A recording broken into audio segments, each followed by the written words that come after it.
तांत्रिक क्रियाओं के लिए जाना जाता है। यह हिंदू तीर्थ, ये रहस्य जानकर हैरान हो जाएंगे आप। दोस्तों, चमत्कारों से भरे इस मंदिर में देवी की योनि की पूजा की जाती है और योनि भाग के यहाँ होने से माता यहाँ रजस्वला भी होती है। इस लेख में पत्रिका कॉम आपको बता रहा है मंदिर से जुड़ी रोचक बातें और चमत्कारी किस्से। दोस्तों, माता के 51 शक्तिपीठों में से एक कामाख्या शक्तिपीठ बहुत ही प्रसिद्ध और चमत्कारी मंदिर माना जाता है। कामाख्या देवी का मंदिर अघोरियों और तांत्रिकों का गढ़ माना जाता है। असम की राजधानी दिसपुर से करीब 7 किलोमीटर दूर स्थित यह शक्तिपीठ नीलाचल पर्वत से 10 किलोमीटर दूर है। कामाख्या मंदिर सभी शक्तिपीठों का महापीठ माना जाता है। इस मंदिर में आपको देवी दुर्गा या मां अम्बे की कोई मूर्ति या चित्र नहीं दिखेगा, बल्कि इस मंदिर में एक कुंड बना है जो हमेशा फूलों से अड़ंगा रहता है। इस कुंड से हमेशा जल निकलता रहता है।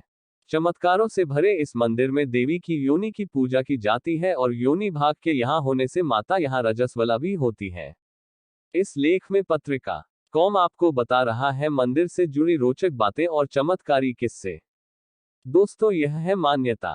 पौराणिक कथाओं के अनुसार जब देवी सती ने यज्ञ में अपने प्राणों की आहुति दे दी थी, तब भगवान शिव ने माता सती का जला हुआ शरीर लेकर पूरे संसार में भ्रमण किया, जिसके कारण उनका क्रोध बढ़ता ही जा रहा था।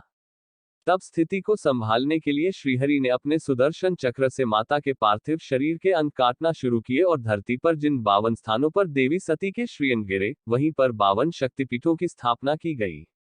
मान्यता है कि नीलाचल पर्वत पर माता की योनि गिरी थी, जिसके कारण यहाँ कामाख्या देवी शक्तिपीठ की स्थापना की गई। ऐसी मान्यता है कि माता की योनि नीचे गिरकर एक विग्रह में परिवर्तित हो गई थी, जो आज भी मंदिर में विराजमान है और इससे आज भी माता की वह प्रतिमा रजस्वला होती है। दोस्तों, इसे माना जाता है महाशक्तिपीठ मंदिर। धर्म पुराणों के अनुसार माना जाता है कि इस शक्तिपीठ का नाम कामाख्या इसलिए पड़ा क्योंकि इस जगह भगवान शिव का मां सती के प्रति मोह भंग करने के लिए विष्णु भगवान ने अपने चक्र से माता सती के 51 भाग किए थे। जहां पर यह भाग गिरे वहां पर माता का एक शक्तिपीठ बन गया और इस जगह माता की योनि गिरी थी, जो आज बहुत ही शक्तिशाली पीठ है। इसलिए इसे महाशक्तिपीठ भी कहा जाता है। यहाँ वैसे तो साल भर ही भक्तों का तांता लगा रहता है, लेकिन दुर्गा पूजा, पोहानबिया, दुर्गा देउल, वसंती पूजा, मदान देउल, अम्बुवासी और मनासा पूजा पर इस मंदिर का अलग ही महत्व है, जिसके कारण इन दिनों में यहाँ लाखों की संख्या में भक्त पहुंचते हैं।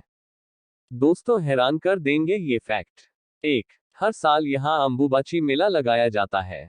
मेले के दौरान यहाँ पास ही में स्थित ब्रह्मपुत्र का पानी 3 दिन के लिए लाल हो जाता है। पानी का यह लाल रंग कामाख्या देवी के मासिक धर्म के कारण होता है। फिर 3 दिन बाद दर्शन के लिए यहाँ भक्तों की भीड़ मंदिर में उमड़ पड़ती है। आपको बता दें कि मंदिर में भक्तों को बहुत ही अजीबोगरीब प्रसाद दिया जाता है। दूसरे शक्तिपीठों की अपेक्षा कामाख्या देवी मंदिर में प्रसाद के रूप में लाल रंग का गीला कपड़ा दिया जाता है। कहा जाता है कि जब मां को 3 दिन का रजस्वला होता है, तो सफेद रंग का कपड़ा मंदिर के अंदर बिछा दिया जाता है। 3 दिन बाद जब मंदिर के दरवाजे खोले जाते हैं, तब वह वस्त्र माता के रज से लाल रंग से भीगा होता है। इस कपड़े को अम्बुवाची वस्त्र कहते हैं। इसे ही भक्तों को प्रसाद के रूप में दिया जाता है। 2. काली और त्रिपुर सुंदरी देवी के बाद कामाख्या माता तांत्रिकों की सबसे महत्वपूर्ण देवी है।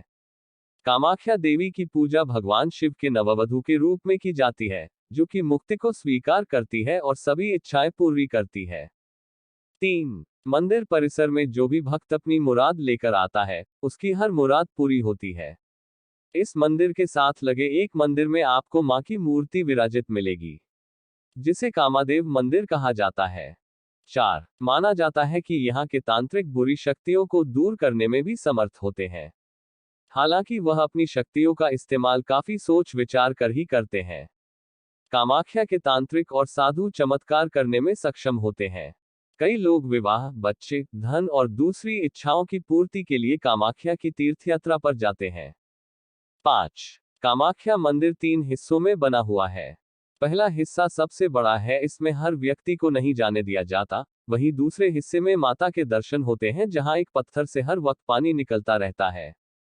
माना जाता है कि महीने के 3 दिन माता को रजस्वला होता है। इन 3 दिनों तक मंदिर के पट बंद रहते हैं। 3 दिन बाद दोबारा बड़े ही धूमधाम से मंदिर के पट खोले जाते हैं। 6. इस जगह को तंत्र साधना के लिए सबसे महत्वपूर्ण माना गया है। यहाँ पर साधु और अघोरियों का तांता लगा रहता है। यहाँ पर काला जादू भी किया जाता है। अगर कोई व्यक्ति काला जादू से पीड़ित है तो वह यहाँ आकर इस समस्या से निजात भी पा सकता है। केवल परेशानी दूर करने की जाती है तांत्रिक क्रियाएं। कामाख्या मंदिर में काले जादू की पूजा के बारे में बहुत लंबे समय से मान्यता है। यहाँ आपको बता दें कि इस मंदिर में काला जादू करने जैसी तांत्रिक क्रियाओं को अंजाम नहीं दिया जाता। यहाँ केवल लोग काला जादू से छुटकारा पाने या उतारने के लिए ही आते हैं। हैरान कर देने वाली बात तो यह है कि 21वीं सदी में भी लोग काला जादू की समस्या से पीड़ित हैं। लोग ठीक होने के विश्वास और पूरी आस्था के साथ यहाँ आते हैं। साधु और अघोरी करते हैं तंत्र मंत्र। यहाँ काला जादू या वशीकरण हटाने की पूजा साधु और अघोरियों द्वारा की जाती है। साधु और अघोरी हमेशा मंदिर परिसर में रहते हैं। मान्यता है कि ये अघोरी 10 महाविद्याएं जानते हैं। पूजा में काले जादू के कष्टों का समाधान शामिल है। देखकर आप कह सकते हैं कि कामाख्या देवी का मंदिर समस्या का इलाज करने के लिए है, न कि मानवता के खिलाफ विद्याओं का उपयोग करने के लिए। यहाँ के साधु लोगों को बुरी आत्माओं से छुटकारा दिलाने में लोगों की मदद करते हैं। कहा यह भी जाता है कि मंदिर के आसपास बैठने वाले साधुओं को भी सिद्धियां और शक्तियां प्राप्त हैं। दोस्तों, किए जाते हैं अनुष्ठान। कामाख्या देवी मंदिर में होने वाले अनुष्ठानों का महत्वपूर्ण हिस्सा है पशु बलि।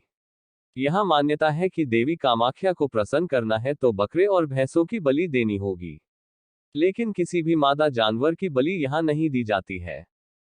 की जाती है वशीकरण पूजा। यहाँ वशीकरण पूजा भी की जाती है। मान्यता है कि वशीकरण आकर्षण की पूजा है। मूल रूप से पूजा एक सही इच्छा के साथ की जाती है। इस पूजा का मुख्य उद्देश्य होता है कि पति पत्नी का रिश्ता बचा रहे।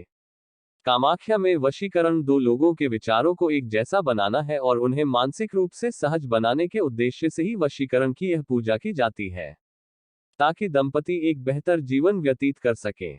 दोस्तों, अनुष्ठान में लग जाते हैं 4-5 घंटे। इस पूजा और हवन में कुल 4 से 5 घंटे का समय लगता है। काला जादू दूर करने के बाद भक्त ऐसी चीजें घर पर ले जा सकते हैं, जैसे कामया सिंदूर प्रसाद के साथ पूजा टोकरी, नकारात्मक ऊर्जा से सुरक्षा के लिए एक ताबीज और पूजा के दौरान रखा जाने वाला रुद्राक्ष।